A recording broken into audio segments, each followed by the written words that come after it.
Hello guys, तो आज का जो टॉपिक होने वाला वो होने वाला है सिक्के और राजा। इसकी कहानी क्या है ध्यान से समझना। इसके जो पिछले जो कॉन्सेप्ट है वो मैंने पीछे की वीडियोस में डाल दिया, आप लोग वहां से देख सकते हो। आज की कहानी समझते हैं। व्यापार के लिए सिक्कों का प्रयोग किया जाता था, मतलब जैसे सिक्के बनाए गए उसका सबसे ज्यादा यूटिलाइज था वो किसके लिए हुआ? व्यापार के लिए। ठीक है, सिक्के के प्रयोग से व्यापार काफी हद तक क्या हो गया? आसान हो गया।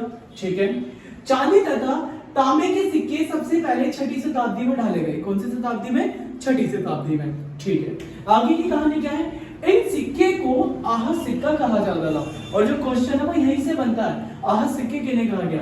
तो इन सिक्कों को आहत सिक्का कहा जाता था। ऐसे बहुत सारे सिक्के विभिन्न स्तर पर खुदाई के दौरान मिले, यानी कि जब इतिहासकारों ने खुदाई करना स्टार्ट करा तो उन्हें अलग अलग जगह से अलग अलग प्रकार के सिक्के प्राप्त हुए, जिसपे अलग अलग राजा की पिक्चर जो थी वो प्रिंट हुआ करती थी। ठीक है, मुद्रा शास्त्रियों ने इन सिक्कों का अध्ययन करके इनके वाणिज्य प्रयोग का पता लगाया कि पर्टिकुलर किस सिक्के को कहां यूज किया जाता था और किस सिक्के को किस तरह यूज किया जाता था। ये पता लगाया था किसने?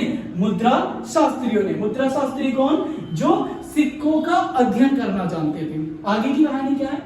आहत सिक्के पर बने प्रतीकों से पता लगता है कि इन्हें विभिन्न राजाओं द्वारा जारी किया जाता था। ठीक है, लेकिन ऐसा भी कई बार संभव हुआ है कि धनी लोग, व्यापारी, नागरिकों ने भी इस प्रकार के कुछ सिक्के जारी करे। ठीक है, इसके आगे की कहानी क्या है? सोने के सिक्के सबसे पहले 6 शताब्दी ईस्वी में कुषाण शासकों के द्वारा जारी किया गया।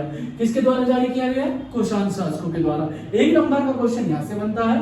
उत्तर और मध्य भारत में भी ऐसे ही सिक्के मिले। ठीक है, सोने के सिक्के का प्रयोग संभवतः यानी कि संभावना यह है कि बहुमूल्य वस्तु के व्यापार में किया जाता था। कौन से सिक्के? तो भैया सोने के सिक्के। दक्षिण भारत में बड़ी संख्या में रोमन सिक्के मिले हैं, क्योंकि रोमन वासी जो थे वो दक्षिण भारत आया करते थे व्यापार करने के लिए, तो वो अपने सिक्के भी कई बार वो एक्सचेंज वगैरह करते थे। पंजाब और हरियाणा जैसे क्षेत्र में योद्धा शासकों द्वारा तांबे के सिक्के भी जारी किए गए। गुप्त काल में कुछ शासकों द्वारा सोने के भव्य सिक्के जारी किए गए।